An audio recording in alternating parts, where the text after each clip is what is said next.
Hello everyone, I am Saket Purval and I will teach you network analysis. It's a very good subject and hope you will enjoy it. So I will take some introduction to the network analysis, what is it exactly, and some network elements and their types, some conventions and some concepts. So firstly I am starting with network. What we mean by network? So network is a interconnection of network elements in a proper way that can give some output. So this is the network. So I have to define network elements for this also. Because so what are network elements?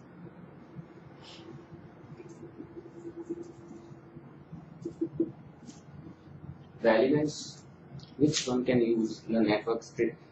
They follow some laws in the network, and so these are called network elements. And we can say that these are of two types. One are active elements and passive. This is a very broad classification of network elements. So what are active elements?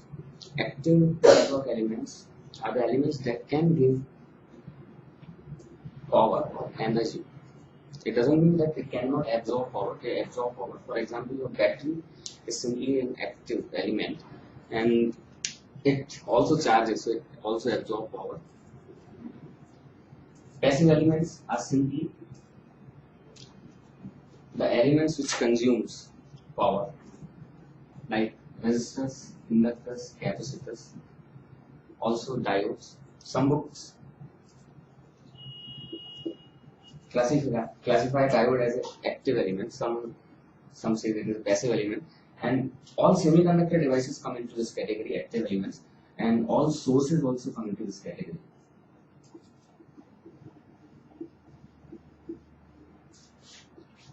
And all semiconductor devices.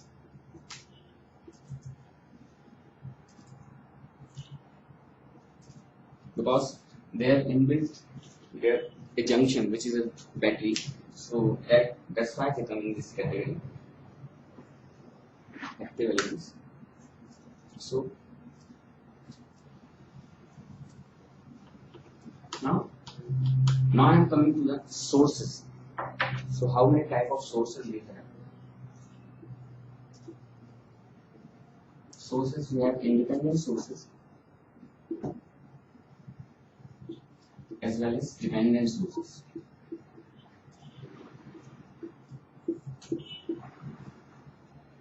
So we have two types of sources, independent sources and dependent sources.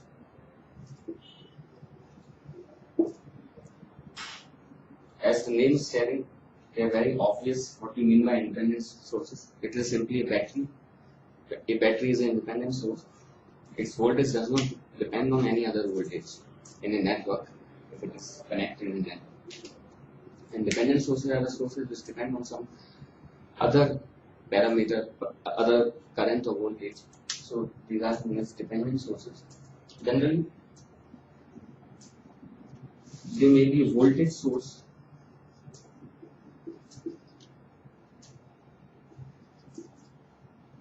and current source.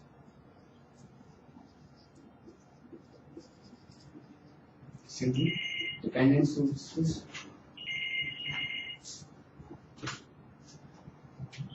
So now I am firstly coming to this. What is a voltage source? What is the definition of ideal voltage source?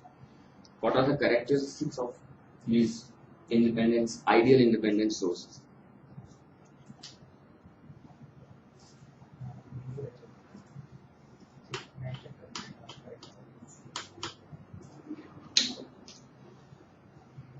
So now I am coming to ideal voltage source.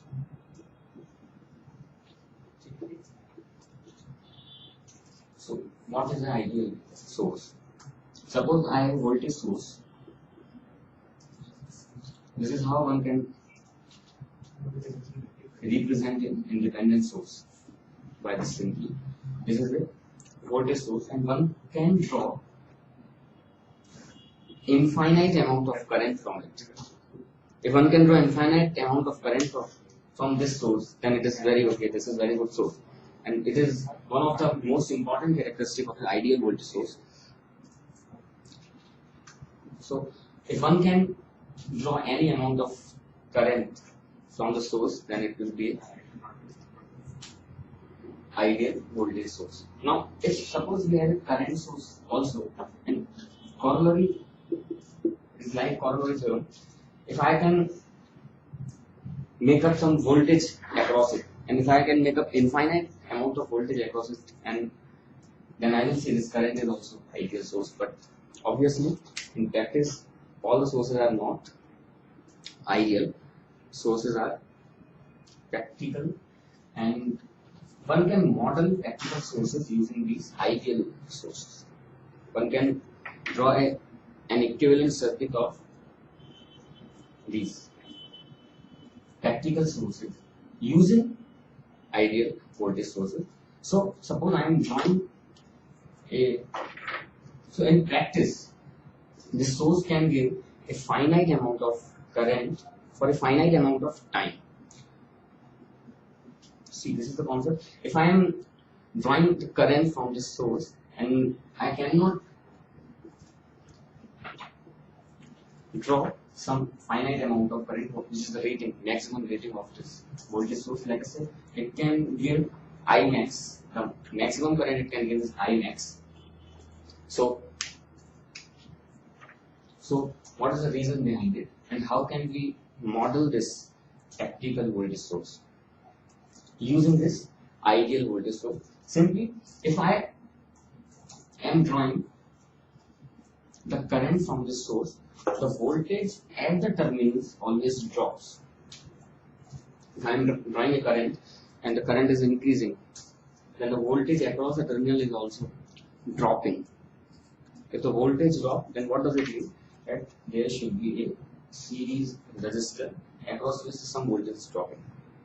If there is a current I and this is a resistance R, which can we say that it has some internal resistance R, and there is a voltage drop I into R, and these are the terminal voltages. V, small v is the terminal voltage, Vs is the rating of that voltage source. So if I plot a graph,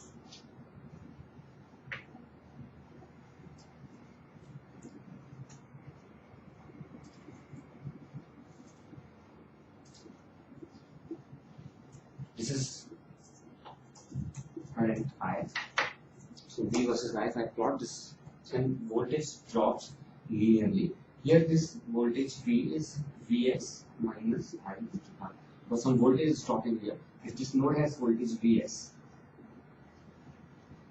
then the voltage at the terminal will be Vs minus I into R. Is that okay? So, if the source were ideal, then this characteristic will be like this. If I am drawing any amount of current, the voltage is fixed, which is Vs.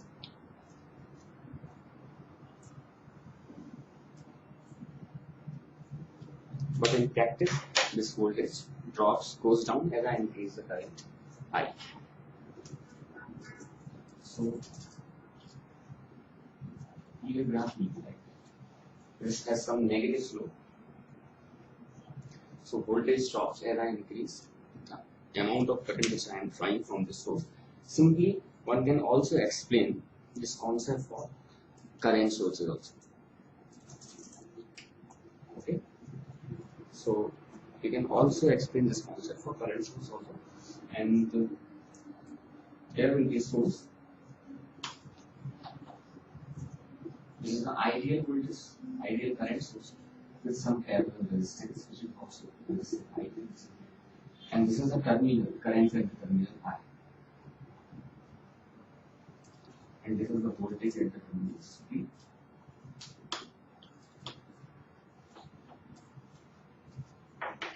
So if I increase this voltage, then there will be more leakage of the current. So current at the terminals will be dropping also. So for current source, I am drawing in the same plot. So if this is, let us say, V in horizontal axis, I am taking voltage at the terminals, and the current also in vertical axis, current is also obtained at the terminals. So this, if the source is ideal, then this current is always constant. How much voltage you can apply, any amount of voltage you can apply around this current source, so that will be the leakage current, and this I will drop. So again, this is for practical source, and this is for ideal.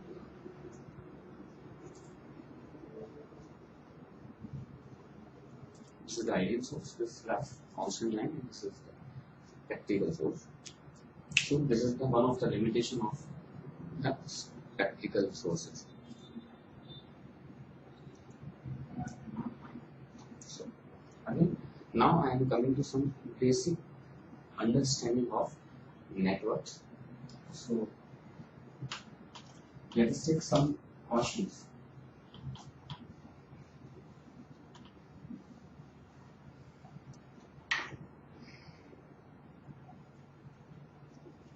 So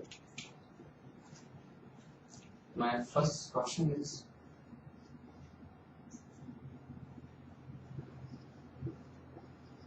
what is a network and what is a circuit? And if you know, then tell me in this example which is a network and which is a circuit.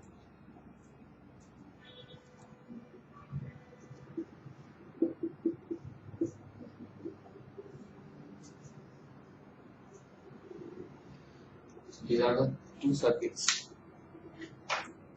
So you have to tell which one is the network and which one is the circuit. So first I will define the definition of this network again. It is simply an arrangement of or interconnection of electrical elements. Network is simply the arrangement and interconnection of network elements. And what is a circuit? An energized network is called circuit. Again I am repeating, an energized network is called circuit. So tell me, what is this? What are these? So it is a network. Yes, it is a network. And is this a network? Again the answer is yes. This is also a network. And what about the circuit? Is this a circuit? No, this is not a circuit. This is only a network. Yes, this is a circuit. Because it has some current flowing in this, and this network has some energy, it is in excited state. So this is a circuit. And all these two are the arrangements or interconnection of network elements. So these are the networks. So one can say that all circuits are network, but all network are not circuits. So this statement I will write.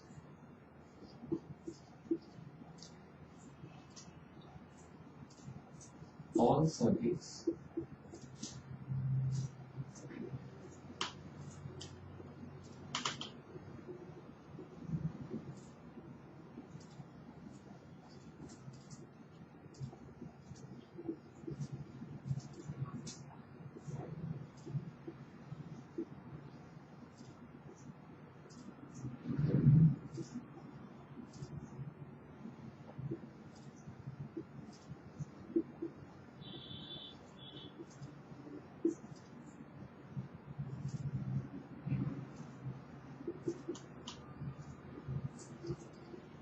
So this is a statement. All circuits are network, but all networks are not circuit. Now come from another understanding. What is a mesh and what is a loop?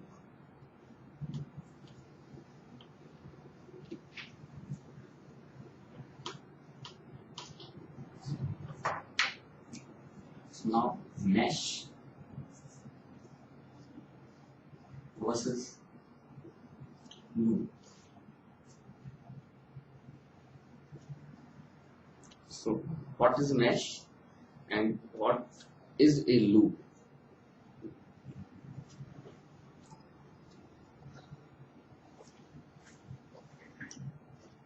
So now what is a mesh?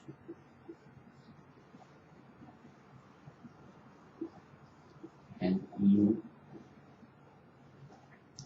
Any closed path in a circuit or more generalized network is called loop. Any closed path in a network is called loop. And the smallest closed path in a network which cannot be further divided is called mesh. This is the definition. Again I am repeating. Any closed path in a network is called loop, but the smallest or elementary closed path in a network is called mesh, which cannot be further divided. So I am giving a simple circuit again, and you have to tell me what are the number of meshes and what are the number of loops in that network. Again, I am making a network. So let us say this is a network.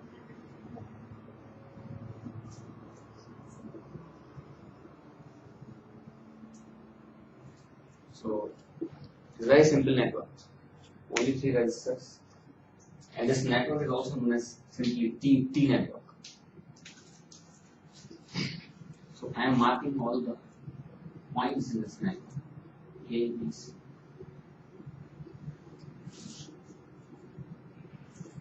Let's see, P.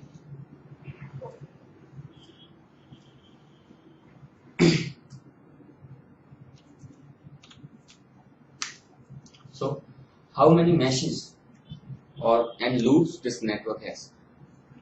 This is my question. You see the network and tell me.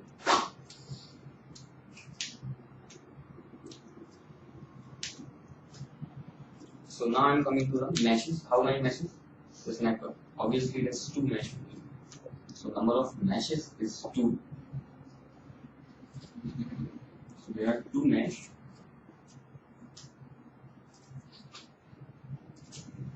In this network, and what are these? Simply A, B, D, P.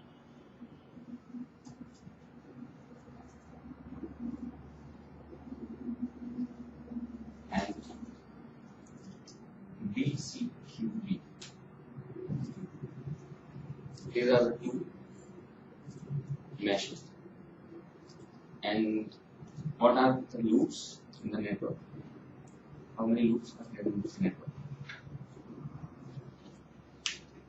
Again, there are 2 loops, A, B, D, P, B, C, Q, D. These are the 2 loops also. And there is another loop, which is this bigger loop, A, C, Q, and P. So there are 3. Number of loops are 3 in this network. And again, if I name them, this is one extra loop. A, C, A, C, Q, P.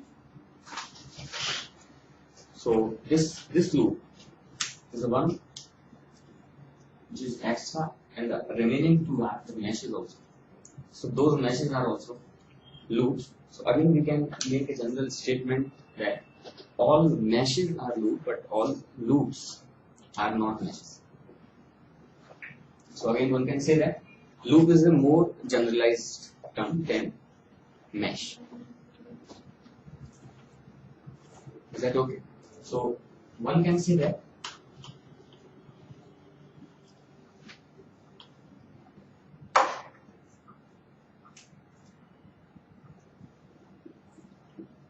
all mesh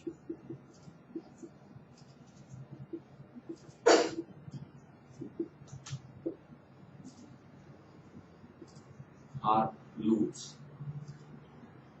but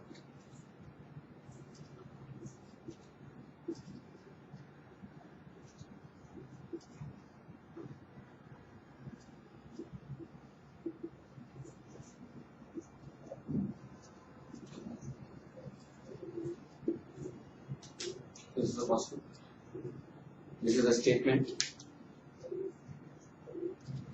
So one can say that loop is more generalized than mesh. Is this concept clear? Okay. So now I am coming to another basic understanding of the course, that is what are the junctions and nodes. So my next this topic will be junction versus nodes. So junction versus nodes, or simply node.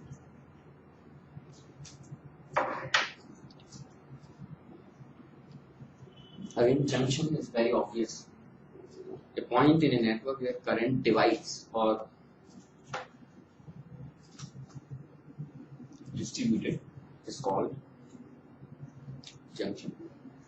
But what is node?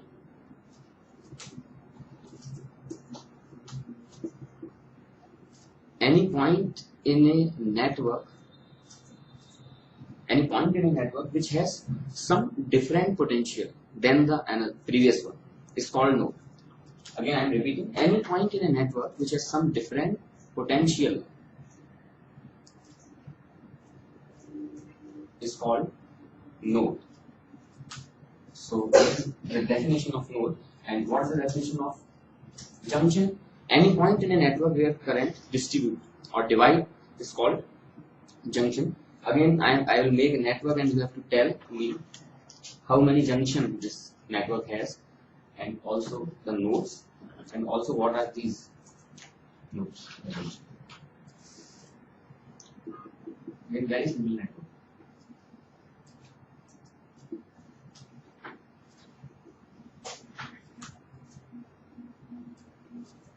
Let's say this again.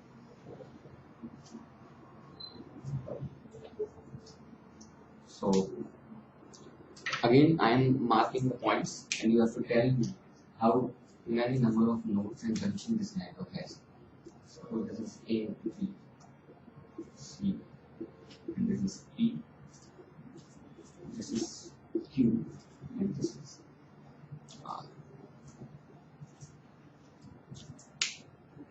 So how many nodes and how many junctions?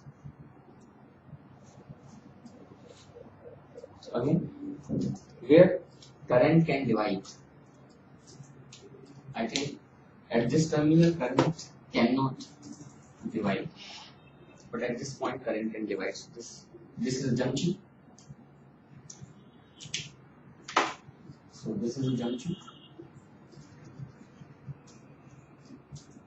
Okay. Junction.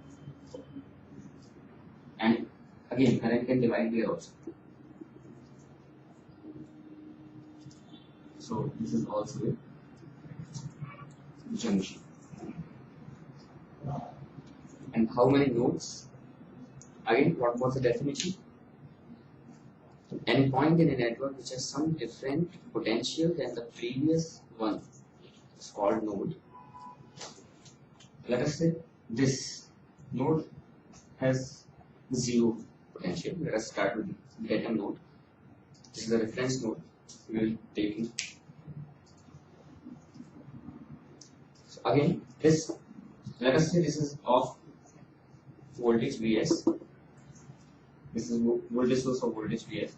So this A node is having potential Vs, which is again different from this. So this P is a node and A is also a node. But what about Q and R?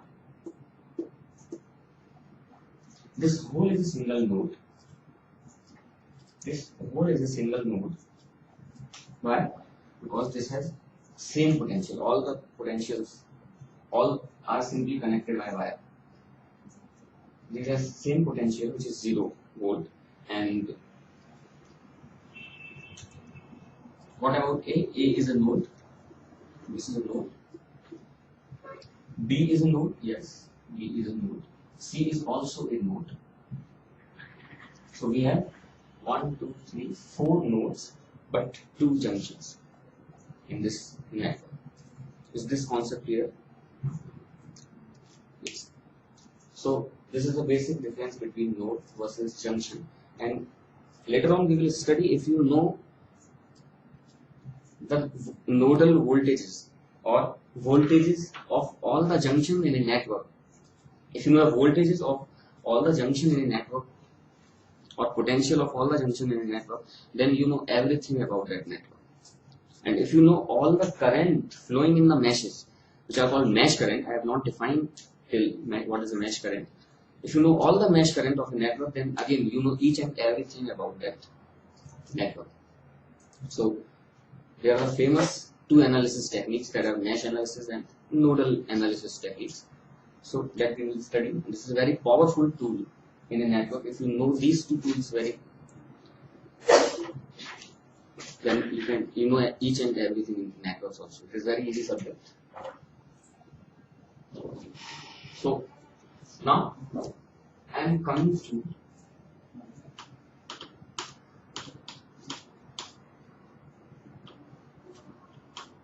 the dependent sources.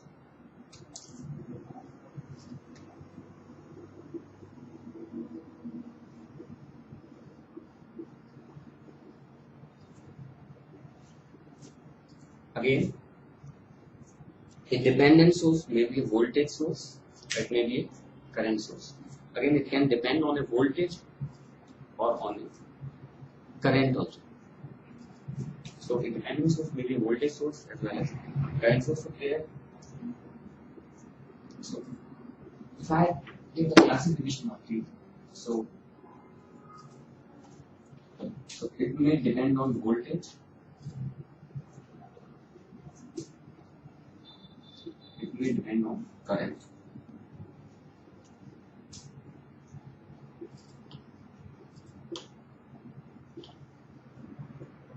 So there will be current dependent source, there may be voltage dependent source, and again this may be a voltage source and it may be a current source. Same here.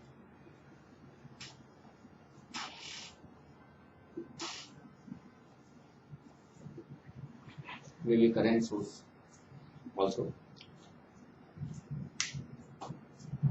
So have you seen dependent sources earlier? What are these? Can you give an example of a dependent source? I think all you have seen these dependent sources in the whole curriculum or whole engineering. I mean, very simple example. These all are simply the amplifiers. All the amplifiers are the dependent sources. Again, an amplifier may be voltage dependent, current dependent, and we represent these voltage source by a diamond shape. Let us say this is KVX, this is the source. There is some output voltage KVX. Input voltage to this source is Vx, and it is multiplying that voltage by K. So output is simply amplified by K. If amplification is greater than 1, this K is greater than 1, then it will be amplification. And if this is less than 1, then it will be attenuation. So this is known as the amplification factor of the source. Amplification factor. And this is the dependent variable or control variable.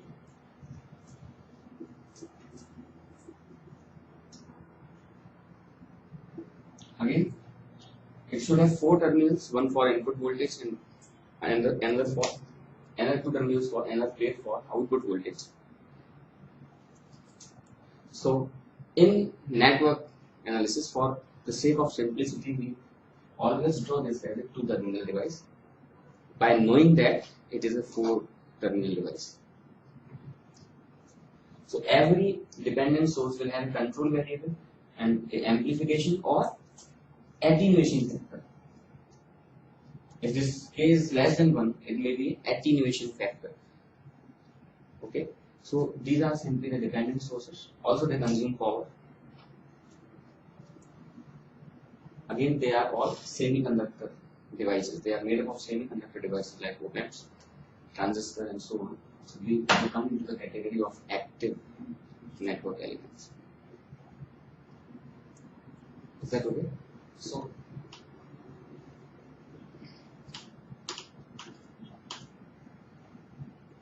now I am coming to a very simple concept of power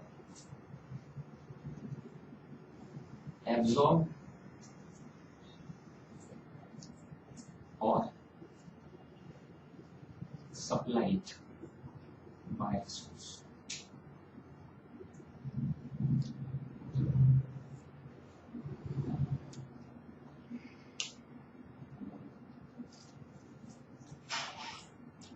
So when we will say a source is supplying the power and when we will say a source is absorbing the power, or in more general terms, when we say a battery is charging and when we will say a battery is giving power to us, to a circuit.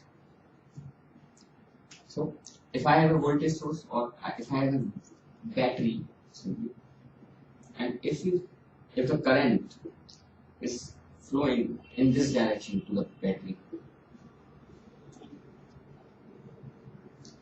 then if the current is flowing in this direction, then I will say this source is giving the power to the circuit, or it is supplying the power to the circuit.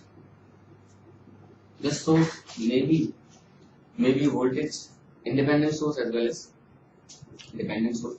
If it is supplying the current to us, then we will say it is supplying the power to us. But the direction of current should be outward from the positive plate of the battery or positive terminal of the voltage source. If the case is opposite, if the current direction is this, like this, then we will say this battery is charging and it is absorbing the power. And how much power? Simply, if this is simply the product of voltage and current. This I is this current and voltage is voltage across the plates. And this source is absorbing the power. And how much power? Again, this V into I. This is a very simple concept and one should know this concept. Many questions have been asked in GATE also on this concept. I will take some questions also.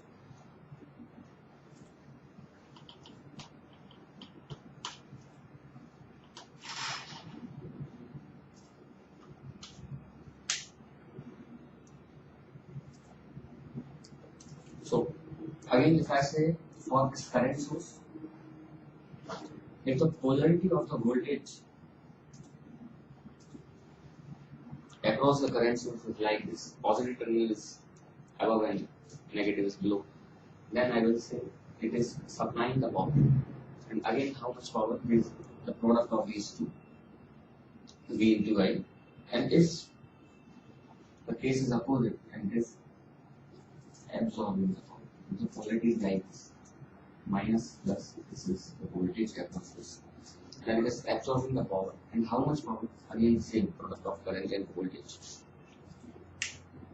Is that okay? So now I want to take some questions. Some of these questions have been asked in GATE also. Okay, so let's take first question. I am making the circuit.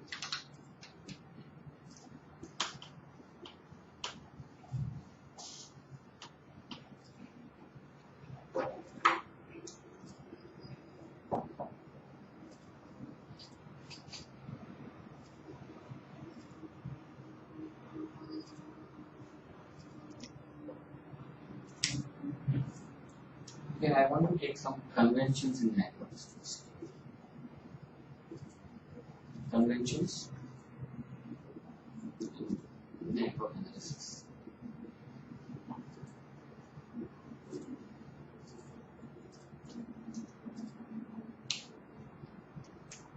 Suppose I have a network like this.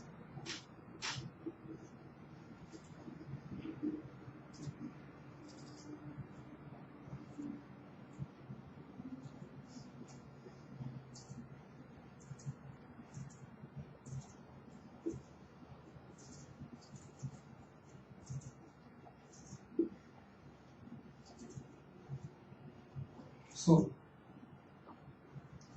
let us say there is not any resistance, and what is the current flowing here? 10 by 7 is very simple. Used to register in series and voltage upon the resistances. Some of the resistance in the current. This is series network. So, again, if current is flowing in this direction, so there will be drop across this 2 ohm resistor. So I would say, what is the polarity of this drop across 2 ohm resistor? Voltage drop across this resistor. What should be the polarity if current is flowing in this direction? It's very simple. Current always flows from higher potential to lower potential. So the polarity of the voltage across this 2, the plus sign here and minus sign here. Again, current is here. The polarity of the voltage across this 5 ohm resistor will be like this. Voltage is dropping. This node has voltage 10 volts. Some of the voltage drop here, the remaining is here. So if voltage drops and it is becoming from plus to minus. If the voltage is becoming plus to minus, then it is dropping. And if voltage is becoming minus to plus, then it is simply rising. So that is the voltage rise and this is the voltage drop. That's why we are calling this voltage drop, because the voltage is becoming plus from plus to minus. Very simple concept. So if a current flows, then plus polarity will become first, and then there will be minus polarity of the voltage. So this is the basic concept, and this is the main convention in the circuit theory. And ongoing in this course, we will be familiar with all the conventions as far as needed. So now I am taking a simple example.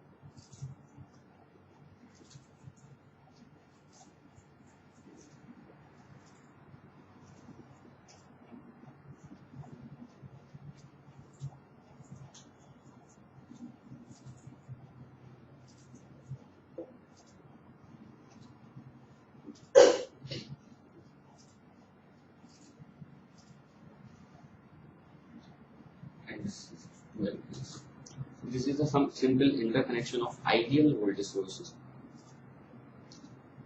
Okay.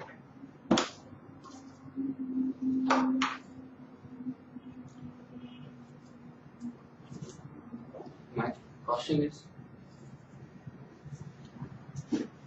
find that which source is absorbing the power and which source is delivering the power, and how much power they are delivering or absorbing. This is question. So how much energy they are, or how much power they are delivering or absorbing. This is the very simple question. Is that okay? So that we have to find. So what is the way of finding this? First, take some reference node. If you have a voltmeter in your hand, then you will measure some voltage. There will be two pins, one is black and one is red. The black one is simply the reference, whereas red one is at the node of So voltage to measure. So let us say I will connect the black one here, and if I connect the red one here, what is the voltage? Again, I am simply connecting this voltmeter across this 10 volt source. It is very obvious that the voltage will be 10 volts here. Is that okay? So voltage of this node is 10 volt. So the voltage of this also 10. This node is also having 10 volt. Okay. So the polarity of the voltage across this 4 ampere source is like this, and the voltage is 10 volt. So when you say, is it absorbing the power or delivering the power? Again, it's very simple. It is absorbing the power. We have studied this concept. And how much power? 40 watts. 10 into 4. It is 40 watts. Now, what is the nodal voltage of this node?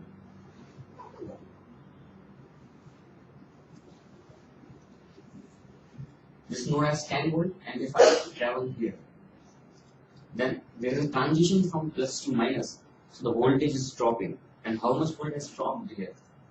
It is 8, and previously I was having 10 volts. So the remaining is 2 volt, very simple. So I have voltage across this 2 ampere source, which is equal to 2 volt. Is that okay? So how much power? Is it delivering the power or is it absorbing the power? It's very simple. It is, the polarity is like this, plus is above and minus polarity is below. So it is delivering the power, and how much power it is of 4 watts. This is 2 into 2. So now I am come to this voltage across this. Again, this node has 10 volt. So the polarity of this voltage across this is again 10 volt, because this is 0, this is 10. So polarity will be like this. And so one can say that it is simply absorbing the power. How much power? 30 watts. And again, if you want to know it is delivering the power or absorbing the power, you have to find the current flowing from this source, 10 volt source. For this you have to apply KCL. You all have studied KCL in 12th. So this is a 2 ampere current, and this is a 4 ampere current, and this current is of 3 ampere. So what should be this? Very simply algebraic sum of all the currents incoming and outgoing to the node is equal to 0. So this current is of 2 ampere, this is of 4 ampere, this we don't know, and this is of 3 ampere. So what should be Ix flowing from here? So the summation of incoming current should be equal to the summation of outgoing current, and so one can say that Ix plus 4 plus 3 is equal to 2.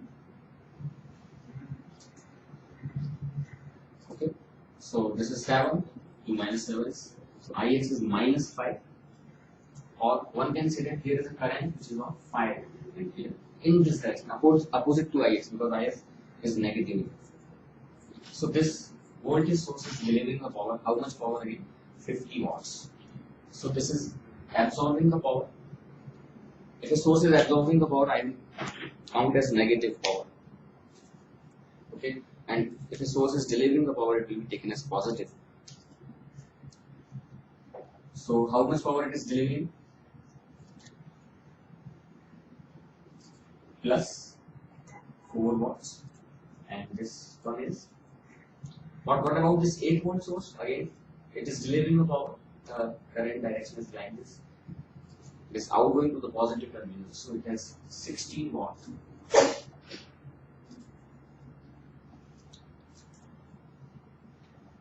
And this one is absorbing the power, so I will take as negative. So this is minus 40 watts. Again, this is 50 watts, and this is minus 30 watts. Okay, one can check the law of conservation of energy. One can verify also the total power absorbed should be equal to total power delivered. So, how much power delivered totally? Is 4 plus 60 plus 50. It is 70 watts, and one can, and this is minus 40, and this is minus 30. Total is 70.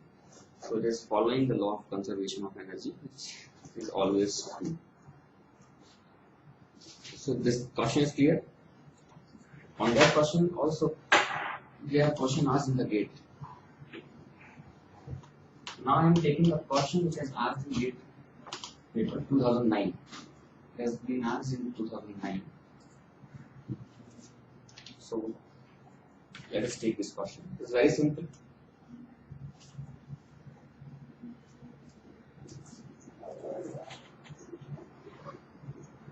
Again, this is simply interconnection of the ideal voltage sources.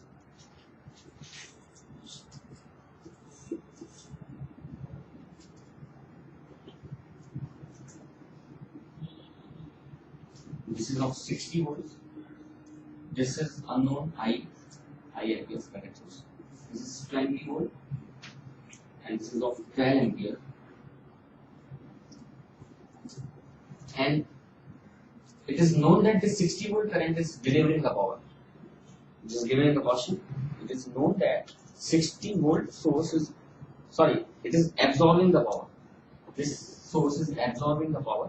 It means the current, the direction of the current is incoming to this positive terminal of the source. So this 60 volt source is absorbing the power. Then they have given 4 options, find I. So if this source is absorbing the power, this source is absorbing power, then what should be I? From these 4 options, I am giving you the options also. It is 10 ampere, 13 ampere, option C is 15 ampere, option B is 18 amps. We know the direction of the current to the 60 volt source is like this. It cannot be inverted. It is known that it is absorbing the power. Then what should be I from these 4 options? If any option is violating this condition where the current is outgoing, okay, then it will not be the correct answer. Let us say I take 15 amps. Let us say I is 15 amp. So the amount of current flowing here is 15 amp. And it is known that the direction of current is like this. And there is incoming current is 13 amp. So it is very obvious that if current is 13 ampere, then it will provide the current. The 60 volt source will provide some current, so it will not be absorbing the power at that stage. So this current I should be less than 13. It should be less than 13. Then only the 60 volt source can absorb the power. Then only the direction will be like this, downward direction. So I have only one option which is less than 13. But what about the 13 amps itself? It will be neither absorbing nor delivering power. If I is 13, then this current will be 0. So at that point, at that stage of point, one can say that it is neither absorbing the power nor delivering the power. Okay. So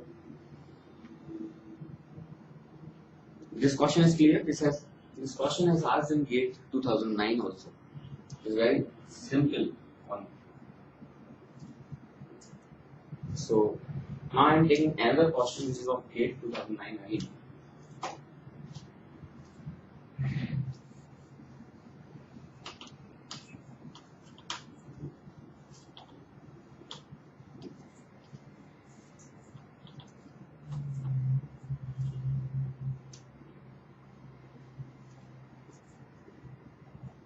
This is time axis.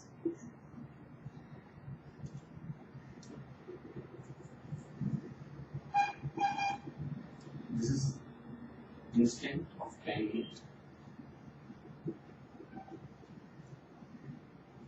This is 12. This is 10 volts. So again, one can see that if you are drawing the current from source, its voltage is dropping. But again, see that this is the time axis, not the current axis. So one source cannot give.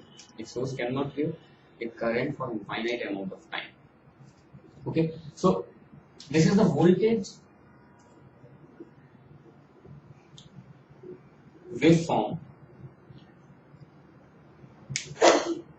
which is the voltage waveform which is supplied by, which is given by a battery in a mobile phone.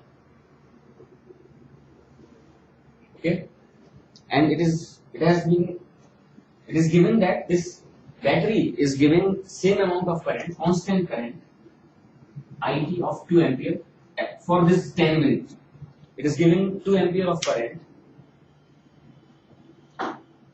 for this duration, and the voltage waveform is like this. So the question is how much energy this battery has given to the mobile.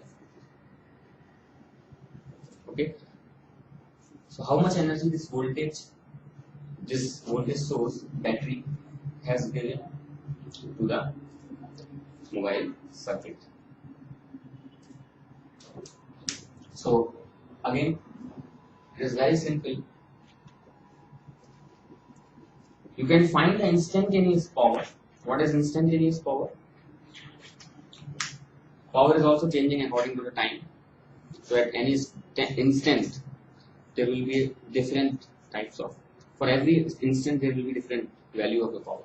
So that's why we are calling this instantaneous power. If I am multiplying this voltage by current, then what I will get? Instantaneous power. Okay, and if one wants to calculate the total energy supplied by the source in that duration, so you have to take the area of this curve, instantaneous power curve. So I am multiplying. Okay, what will be the waveform of this current source? It is simply 2 amperes up to 10 minutes.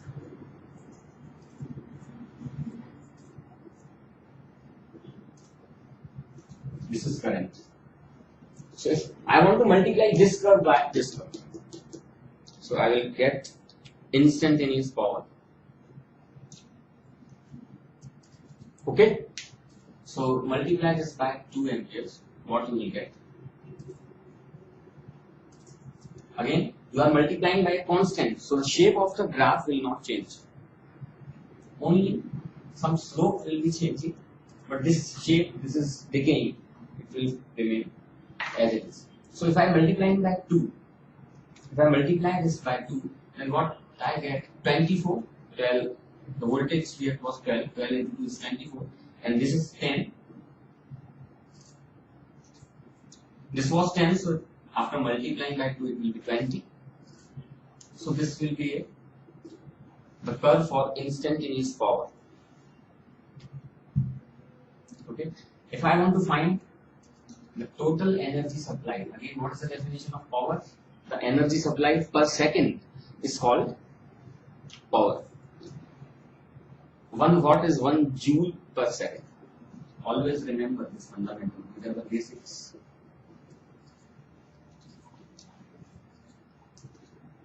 So one can easily find the area of this curve. So what is the area? If I am calculating the area of this curve, what I am doing? I am multiplying the time to the power, so I will get energy. So the area of this curve will be equal to the energy supplied by the source. Okay, and this is a trapezoid. The formula for trapezoid is half into sum of parallel sides multiplied by this height of this base, one can say that. Okay, So half multiplied the sum of parallel sides. What are parallel sides here? This is 24 and this one is 20. This is of 24 and this is of 20. So what I will get? 20 plus 24. This is 44. And again, this is the main width of this trapezoid. It is of 10 minutes. And 1 minute is equal to 60 seconds. So this will be 60. I'm multiplying this by 60. So you can calculate this and you can have your power. So this will be 22. 22 is to 6.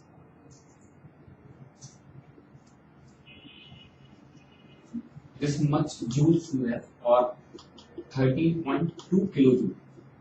So this much of energy is supplied by the battery to the mobile. Just 30.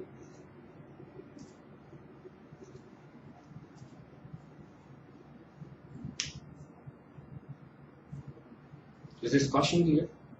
It's a very simple question. And we will do many questions in this course like this. It's very interesting. Again, in next lecture, we want to discuss mesh analysis, nodal analysis, and simply voltage divider and current divider rules and their applications also. So, thank you.